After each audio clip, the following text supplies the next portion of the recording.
على رسوله الأمين وعلى آله وصحبه أجمعين. الحمدللہ آج وما من دابہ 12ویں پارے کی مکمل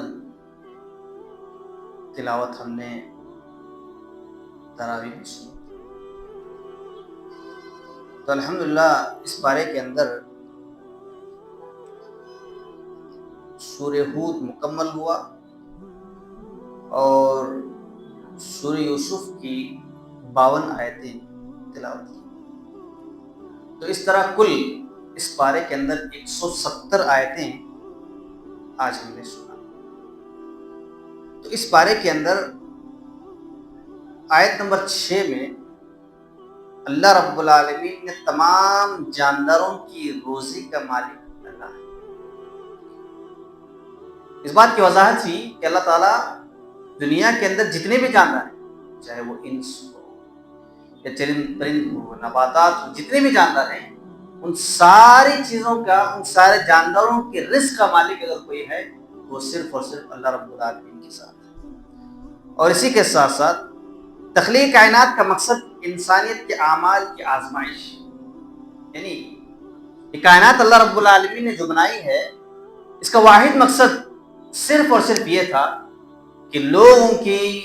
آزمائش ہو، کہ لوگ اس طرح اس کائنات میں کس حد تک میری عبادت کریں گے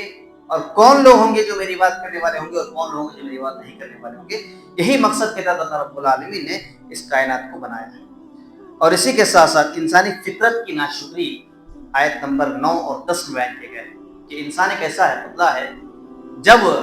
اسے کوئی چیز نعمت عطا کی جاتی ہے تو مزید چیزوں کی خواہش رکھتا ہے اور موجودہ چیزوں پر شکر ادا نہیں کرتا. جیسے کہ آپ سب فرماتے ہیں کہ اگر بنی نوع آدم کو ایک سونے کا پہاڑ بھی دیا جائے تو وہ دوسرے کی تمنا کرتا ہے، یعنی جو چیزیں اس کے پاس بطور نعمت موجود ہیں اس کی وہ ناشکری کرتا ہے بلکہ مزید اس سے طلب کرنے کی خواہش کرتا ہے. جیسا کہ صحت بہت بڑی نعمت ہے لیکن لوگ اس کی ناقدری کرتے ہیں. اس صحت کی بڑی ناقدری کی جاتی ہے. مثال کے طور پر وقت پر کھانا نہیں، وقت پر نیند نہیں، وقت پر اس کا چین نہیں اور وقت پر اللہ رب العالمین کی عبادت نہیں. یہ ساری کی ساری خرابیاں انسان کے اندر پائی جاتی ہیں جو بڑا ہی انسان فطرتاً ناشکرا ہے. تو معلوم یہ ہوا کہ موجودہ نعمتیں جو بھی ہیں انسان کے پاس، چاہے وہ مال کی شکل میں ہو، علم کی شکل میں ہو، تندرستی کی شکل میں ہو، صحت کی شکل میں ہو، یہ جو بھی نعمتیں ہیں یہ ساری کی ساری نعمتیں اللہ رب العالمین کی جانب سے ہیں. تو ہر انسان پر اسے شکر بجا لانا چاہیے اور اللہ رب العالمین کی ناشکری سے بچنے کی کوشش کرنا چاہیے. اور اسی کے ساتھ ساتھ اس پارے کے اندر جنت کی خوشخبری سنائی گئی ہے کہ آیت نمبر 11 میں صبر اور عمل صالح کرنے والوں کی مغفرت اور بڑے اجر عظیم کی خوشخبری دی جا رہی ہے. جو لوگ عمل صالح کرتے ہیں اور آزمائشوں پر صبر کرتے ہیں تو ایسے لوگوں کے لیے اللہ رب العالمین نے اجر عظیم کا وعدہ کیا ہے. اور اجر عظیم سے مراد جنت الفردوس یعنی جنت ہے. اور اسی کے ساتھ ساتھ اس پارے کے اندر مشرکین کے طرف سے طنز و تشنیع پر رسول صلی اللہ علیہ وسلم کو تسلی دی جا رہی ہے. یعنی کفار و مشرکین جو آپ صلی اللہ علیہ وسلم پر جو بیجا الزامات جو آپ پر لگا رہے تھے یا بیجا آپ پر طعن و تشنیع کر رہے تھے، ان چیزوں پر اللہ تعالیٰ نے آپ صلی اللہ علیہ وسلم کو تسلیم کیا. جیسا کہ ہم سب جانتے ہیں کہ کفار و مشرکین نے آپ کو طرح طرح کے القاب سے ملقب کیا. کسی نے آپ کو جادوگر کہا، کسی نے آپ کو شاعر کہا، کسی نے آپ کو مجنون کہا، کسی نے آپ کو طرح طرح کے القاب سے پکارا. لیکن اللہ کے نبی صلی اللہ علیہ وسلم ان ساری چیزوں کو برداشت کرتے ہوئے اللہ رب العالمین کی دین کو اور اللہ رب العالمین کی وحدانیت کو آگے انہوں نے بڑھاتے رہے. اور اسی کے ساتھ ساتھ اس پارے کے اندر دنیا پرستوں کا سب کچھ دنیا ہی میں ہے. یعنی جو لوگ دنیا کو ہی سب کچھ سمجھتے ہیں، یعنی میرا جینا، میرا مرنا، میری زندگی، میری موت، یعنی سب کچھ دنیا ہی ہے، اس کے بعد میرا کوئی نہیں ہے. تو ایسے لوگوں کا تذکرہ کیا گیا ہے کہ لوگ آخرت کے منکر ہیں، آخرت کا انکار کرنے والے ہیں، قبر کے عذاب کا انکار کرنے والے ہیں، جنت کا انکار کرنے والے ہیں، جہنم کا انکار کرنے والے ہیں. یعنی واضح کر دیا گیا ہے کہ آخرت کے منکر ہیں لوگ. جو لوگ کہتے ہیں کہ دنیا یوں ہی وجود میں آئی اور انسان یوں ہی پیدا ہوئے اور یوں ہی زندگی بسر کر کے اس دنیا سے چلے جائیں گے، وہ قبر مٹی میں مل جائیں گے، پھر دوبارہ انہیں نہیں اٹھایا جائے گا. جن کا یہ عقیدہ ہے جن کا یہ گمان ہے، ایسے لوگوں کے لیے دنیا ہی میں سب کچھ ہے، وہ اپنے گمان کے مطابق دنیا میں حاصل کریں گے۔ اور اسی کے ساتھ ساتھ سعادت مند اور بدنصیبوں کی مثال آیت نمبر 24 میں بیان فرمائی کہ مومنین و کافر ہیں۔ سعادت مندوں اور بدنصیبوں کی مثال بیان کی جا رہی ہے کہ ان دونوں فرقوں کے مثال اندھے اور بہرے اور دیکھنے اور سننے والے جیسی ہے۔ کیا یہ دونوں مثالیں برابر ہیں کہ پھر بھی نصیحت حاصل نہیں کرتے؟ جو لوگ کہتے ہیں کہ دیکھنے والا اور نہ دیکھنے والا دونوں برابر ہے، تو ان کی مثال ایسی ہے جیسے بدنصیبوں کی۔ بدنصیب جو لوگ ہیں جو کہتے ہیں کہ ہمارا آخرت میں کوئی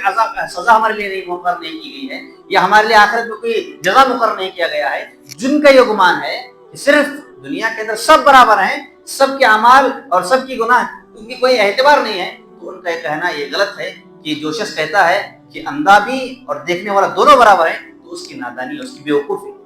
جو لوگ نہیں دیکھ سکتے، جو شخص نہیں دیکھ سکتا وہ نابینا ہے، اور جو دیکھ سکتا ہے وہ دیکھنے والا ہے، اس کی بصارت ہے۔ تو اللہ رب العالمین نے کہا اس کے ذریعے سے اس بات کی وضاحت کی، اور اسی کے ساتھ ساتھ اس پارے کے اندر قوم نوح کا تذکرہ ہوا،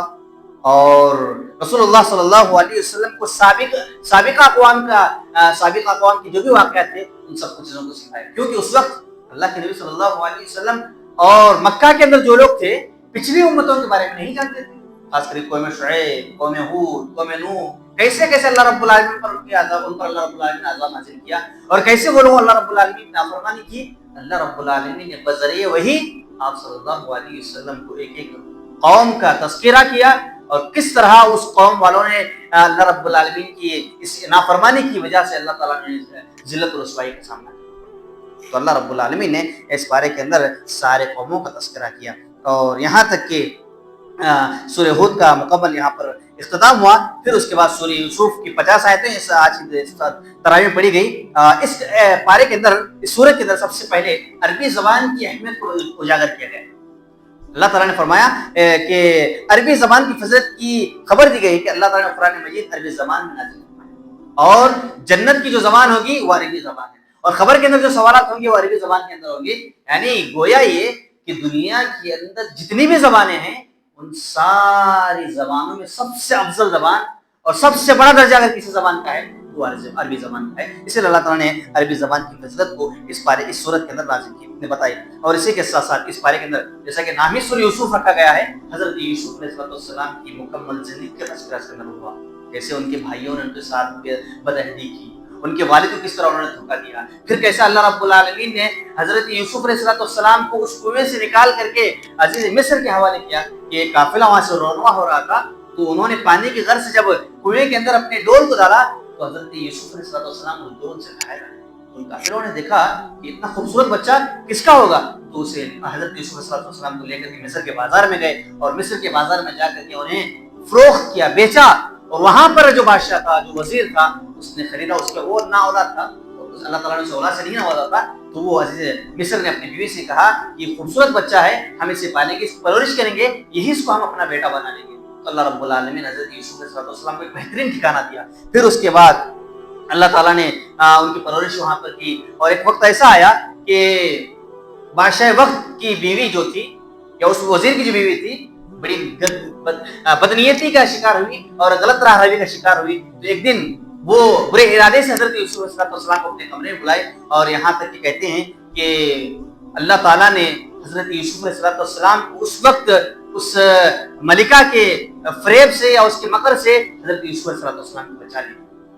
اور جب وہ اس کمرے سے باہر بھاگنے لگے، دیکھا کہ بادشاہ کھڑا ہوا تھا سامنے، تو پوچھا گیا کہ اس ملکہ نے حضرت یوسف علیہ السلام پر الزام لگایا کہ آپ کے گھر والوں پر یہ بدعہدی کر رہے ہیں اور غلط نگاہ دیکھ رہے ہیں۔ تو اس وقت حضرت یوسف علیہ السلام نے کہا، اللہ رب العالمین اس وقت یوسف علیہ السلام نے کہا کہ اگر ان کی قمیص پیچھے سے پھٹی ہوئی ہو تو ملکہ گنہگار ہے اور وہ بدنیتی کا شکار ہے، اگر قمیص سامنے سے پھٹی ہوئی ہے تو حضرت یوسف علیہ السلام گنہگار ہے۔ تو اس وقت ان کے محل کے اندر جو چھوٹا جو بچہ تھا، جیسا کہ ہم سب جانتے ہیں کہ 4 ایسے بچے ہیں جو اپنی ماں کے گود میں ہی پات کیے تھے، یعنی ابھی وہ دودھ پینے کے لائق تھے، ابھی کم عمر کے تھے، تو انہوں نے اسی وقت اللہ تعالیٰ نے بولی کی صلاحیت دی۔ اس میں سے ان 4 میں سے ایک بچہ حضرت یوسف علیہ السلام کی پاک دامنی کا گواہی دینے والا۔ تو اس بچے نے کہا کہ یوسف قصوروار نہیں ہے بلکہ وہ ملکہ قصوروار ہے۔ پھر اس کے بعد لمبا تذکرہ کیا گیا، پھر حضرت یوسف علیہ السلام کو قید خانے میں داخل کیا گیا، پھر وہاں پر حضرت یوسف علیہ السلام وہاں پر بھی اللہ رب العالمین کی دعوت و تبلیغ کا کام انجام دیا، اور اللہ تعالیٰ نے حضرت یوسف علیہ السلام کو خواب کی تعمیر بتانے کی تعلیم دی۔ خواب جو پڑھتے ہیں، خواب جو گرتے ہیں، اس کی وہ تعبیر پیش کرتے تھے۔ تو اسی طرح ایک دن بادشاہ کو خواب پڑا کہ 7 موٹی گائیں 7 پتلی گایوں کو کھا رہی ہیں نکل رہی۔ تو بادشاہ نے اس وقت جتنے بھی کاہن تھے ان ساروں سے خواب کے بارے تعبیر پوچھی، تو ساروں نے ہیلے بہانے کر کے طرح طرح کی باتیں پیش کرنے لگے، لیکن حضرت یوسف علیہ السلام کے ساتھ 2 نوجوان قیدی وہاں پر موجود تھے، انہوں دونوں کو ایک خواب گرا تھا۔ خواب یہ تھا کہ ایک نوجوان بادشاہ سلامت کو انگور کا رس نچوڑ کر کے اسے پیش کر رہا ہے، اور ایک نوجوان اسے تھام سے باندھ دیا گیا ہے اور کوے اچک کر کے اس کے جسم کو کھونچ رہے ہیں، نوچ رہے ہیں۔ یوسف علیہ السلام نے اس کی تعبیر بیان کی گئی تھی کہ تم پھر دوبارہ بادشاہ کے محل میں جا کے خدمت گزار بن جاؤ گے اور تمہاری موت واقع ہو جائے گی۔ تو اس نوجوان پھر وہ جب جا کر کے محل میں رہنے لگا اور بادشاہ کی خواب کی تعبیر کی جب بات معلوم ہوئی تو فوراً حضرت یوسف علیہ السلام کے پاس آیا اور آ کر کے پوچھا کہ بادشاہ سلامت کو ایسا خواب گرا ہے، اس کی تعبیر کیا ہو سکتی ہے؟ پھر انہوں نے سارا تذکرہ پیش کیا۔ پھر یہ نوجوان بادشاہ کے پاس جا کر کہا کہ قید خانے میں ایک شخص ہے جن کا نام یوسف ہے، اس نے تعبیر پیش کی، انہیں بلا کر کے لاؤ۔ بادشاہ نے کہا کہ انہیں بلا کر کے لاؤ، ہم ان سے پوچھنا چاہتے ہیں وہ کون ہے، دیکھنا چاہتے ہیں۔ پھر کہا حضرت یوسف نے کہا کہ جاؤ پہلے ان عورتوں سے پوچھو اور بادشاہ اس ملکہ سے پوچھو کہ قصوروار کون ہے، گنہگار کون ہے، پھر اس کی وضاحت ہونے کے بعد میں رہا کروں گا۔ حضرت یوسف علیہ السلام کی گواہی ملکہ مصر کی بیوی نے کہا کہ یوسف گنہگار نہیں تھے بلکہ میں خود گنہگار تھی، میری نیت خراب تھی، میں برائی پر انہیں آمادہ کیا تھا، وہ سچے تھے، وہ پاک دامن تھے، وہ نیک تھے۔